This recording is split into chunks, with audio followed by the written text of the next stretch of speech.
Bonsoir à tous et bienvenue à l'édition synthèse de la télévision du Burkina. Voici le sommaire. Manque d'infrastructures, déficit d'enseignants, chevauchement des années académiques. L'université de Ouagadougou est à la croisée des chemins. Quelles sont les causes de la crise à l'université? Quelles solutions pour remettre l'université sur les rails? Notre grand format est consacré à ces questions. La 8e promotion du centre de formation pastorale sanitaire de la communauté camilienne a effectué sa sortie officielle cet après-midi. La cérémonie s'est déroulée en présence du président du FASO. Le point avec Roger Kam et Viviane Tiendrebego. Ils sont les douaniers de cette 8e promotion du Camilianum. Ils ont donc subi avec succès les épreuves couronnant les 2 années de leur formation en pastoral sanitaire, une formation au cours de laquelle ils ont été outillés, entre autres, sur la bioéthique et sur l'approche de la souffrance et de la maladie, en se basant sur le contexte culturel africain, la Bible et le Coran. Dans nos structures de santé, vous avez des malades catholiques, évangélistes, musulmans et même des gens qui n'ont pas de credo religieux. C'est donc dire que dans l'accompagnement des malades, il faut faire appel à toutes ces valeurs qui se trouvent dans ces différentes religions, préparer les soignants afin qu'ils puissent s'occuper de tous les malades, quelle que soit leur croyance religieuse. Noaga Konkobo a suivi la formation. L'étudiant en 4e année de médecine est le major de cette promotion. Cette formation doit être recommandée non seulement à ceux qui travaillent dans le domaine de la santé, mais de façon générale à ceux qui aident, à ceux qui accompagnent les personnes en difficulté, afin que nous ne soyons pas dans une prise en charge mécanique de la personne humaine. Pour les parrains, les membres de cette promotion doivent être ceux qui vont révolutionner la prise en charge des malades dans les structures de santé du Burkina Faso. Il faut que nous travaillions à faire du renforcement des capacités de façon continuelle pour qu'au finish, l'ensemble des personnels puissent parler le même langage afin que nos patients qui viennent dans nos formations sanitaires puissent véritablement bénéficier de la plus haute attention possible. Le président du FASO, qui était le patron de la cérémonie, a encouragé et félicité les formateurs et les lauréats de cette promotion du Camilianum. Tous espèrent qu'à l'exemple de Di Alfred Diban, dont ils ont pris le nom, les praticiens de santé de cette promotion accueilleront les malades et les soigneront comme le ferait une mère pour son fils unique. C'est communiqué avant de poursuivre à l'occasion de la cérémonie officielle d'ouverture du Forum urbain national placé sous le très haut patronage de son Excellence le président de la transition, président du FASO, président du Conseil des ministres. La direction générale du protocole d'État convie les personnalités invitées le lundi 26 octobre 2015 dans la salle de conférence internationale de Ouaga 2000 à partir de 9h. Leur limite d'arrivée est fixée à 8h30. À l'occasion de la cérémonie officielle de remise des premiers chèques par le programme socio-économique d'urgence de la transition PSUT aux différents bénéficiaires placés sous le haut patronage de son Excellence le Premier ministre chef du gouvernement.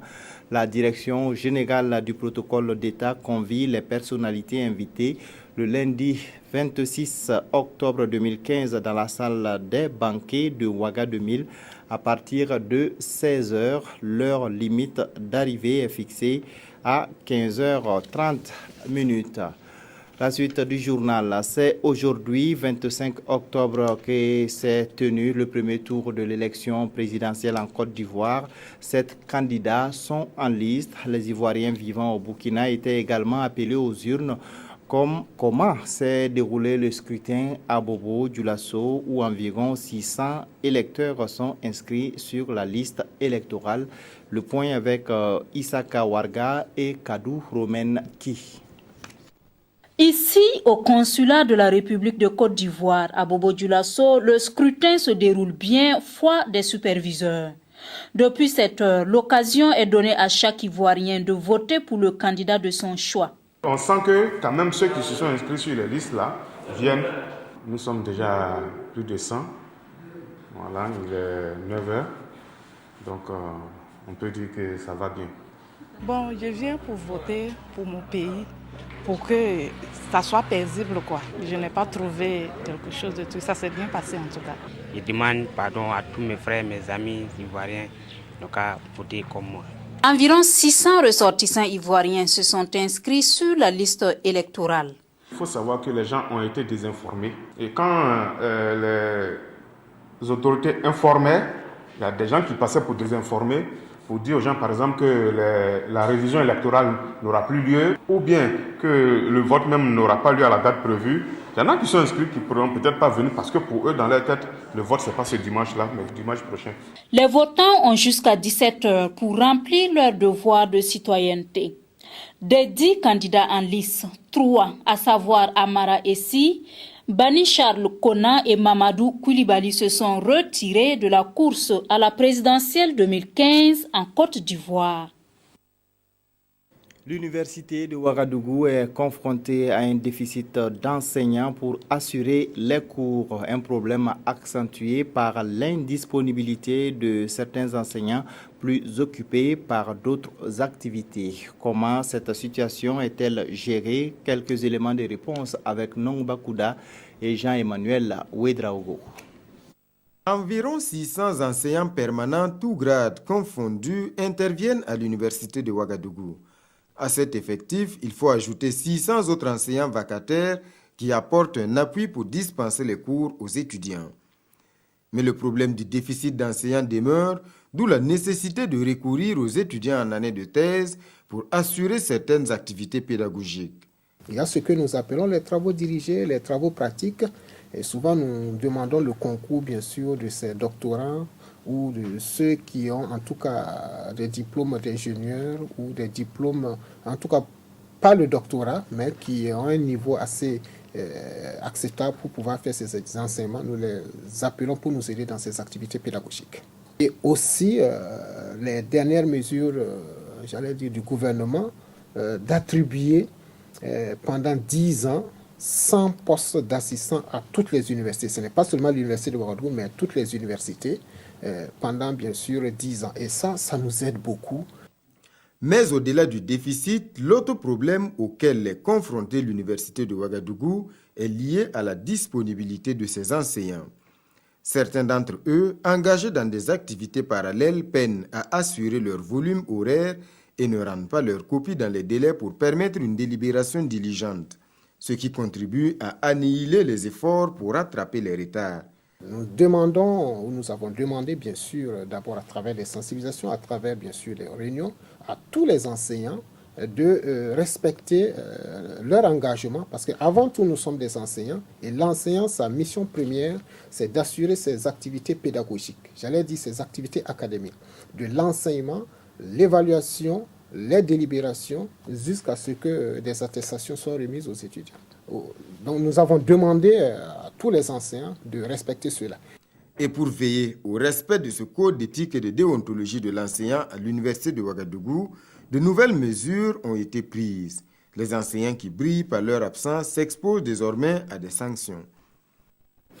C'est une mesure qui avait été annoncée comme la panacée au chevauchement des années académiques à l'université de Ouagadougou, mais le blanchiment technique n'a pas produit les effets escomptés. Yacouba Gamene, Daouda Ouattara et Issa Lankwande.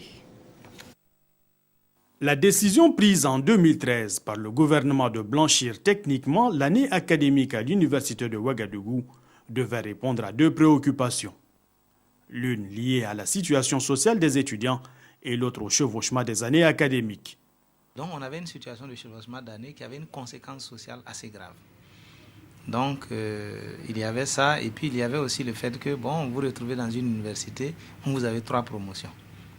Et donc du coup, pour résoudre cette question, on a pensé qu'il était bon effectivement de proposer ce qu'on a appelé le blanchiment technique, qui avait donc pour fonction essentielle, pour objectif essentiel, d'abord de régler la question sociale, qui était une question cruciale pour les étudiants, et ensuite faire en sorte qu'à l'université de Ouagadougou, à partir de 2013, on se retrouve avec une seule année académique.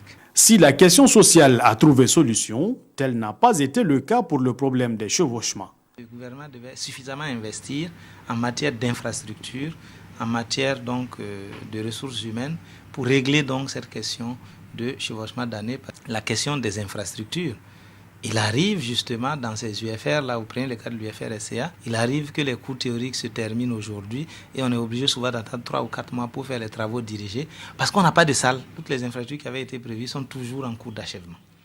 La réalisation des infrastructures n'ayant jusque-là pas été achevée, une majorité des étudiants touchés par le blanchiment technique de 2013 accusent aujourd'hui encore une année de retard.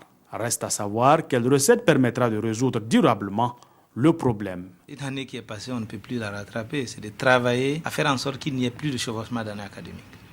Il faut que les uns et les autres comprennent que tous ceux qui sont par exemple à une année de retard ont perdu une année. Ça, il faut qu'on ait le courage de leur dire. On ne peut pas rattraper, ce n'est pas possible. Il y en a qui aujourd'hui viennent de commencer en octobre le 8 octobre donc 2015, l'année académique 2014-2015. Alors que octobre correspond au démarrage de l'année académique 2015-2016. Pour le professeur Ouaro, sortir de cette situation demande la prise en compte de 3 aspects. L'État doit prendre sa responsabilité vis-à-vis de l'enseignement supérieur et y investir conséquemment. Il faut également de la rigueur dans l'administration universitaire et une responsabilisation des étudiants. Gaston Cyril Nebier, étudiant à l'UFR SVT de l'Université de Ouagadougou, est touché par le chevauchement des années. Inscrit depuis 2010, il est toujours en année de licence. Kwale Nebier, Jérémy Ouedraogo et Nyarki Teda l'ont rencontré. Il nous raconte comment il vit cette situation.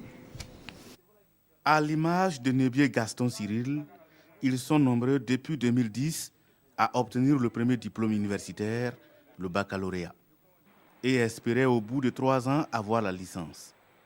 C'est sans compter avec le chevauchement des années au campus de Zogona. Cyril, 5 ans après, tente toujours de terminer le premier cycle universitaire. J'ai obtenu un bac 2010, série D. Je me suis inscrit pour l'année académique 2010-2011 à l'Université de Ouagadougou. Et on a débuté les cours en avril 2011, voilà. Plus précisément le 26 avril 2011. Ce qui n'est pas logique parce qu'on devait commencer en octobre 2010. Donc on a commencé avec un début déjà de 6 mois, 7 mois de retard. Ce qui vaut pratiquement une année. Cette situation de chevauchement d'année affecte également la cellule familiale. Les parents, selon ces jeunes géologues, se posent beaucoup de questions. Questions qui, pour la plupart, restent sans réponse. On voulait peut-être aussi finir toutes les études, espérer avoir un travail, soutenir la famille. Mais jusqu'aujourd'hui, rien n'est fait. Donc, c'est un peu difficile pour nous et même pour la famille qui espérait voir les enfants quand même finir vite ses études et devenir quelqu'un. Et si 6 ans après, tu n'as même pas suivi toi-même tes objectifs, comment peut-être aider la famille? C'est compliqué. Et ça même, c'est quand ils arrivent à comprendre. Qu'à cela ne tienne, cet étudiant, comme d'ailleurs ses camarades, tente tant bien que mal d'obtenir la licence. Ils espèrent l'obtenir au moins courant 2016, c'est-à-dire 6 ans après l'obtention du baccalauréat ou encore 6 ans d'études. Et ça, c'est pour les plus chanceux, ceux qui n'ont pas redoublé. Et quelles sont les raisons qui ont plongé l'Université de Ouagadougou dans cette situation? L'invalidation de l'année académique 1999-2000 et les grèves à répétition y sont pour quelque chose, nous dit Jacques Lamissa Tarpaga. L'année académique à l'Université de Ouagadougou donne le tournis à qui veut savoir quand commence l'année et quand elle s'achève. Et le plus dur est de savoir en quelle année académique nous sommes en ce moment.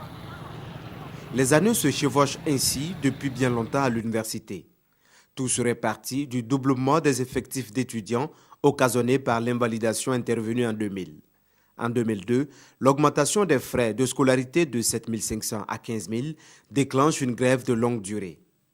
Au fil des années, les différentes revendications des étudiants ainsi que des professeurs, ponctuées par de nombreuses manifestations, ont gravement perturbé les programmes. Le point culminant de ces perturbations est atteint en 2008. Une grève des étudiants doublée de celle des enseignants entraîne la fermeture de l'université de Ouagadougou. Cette situation occasionne un retard de plus de 6 mois.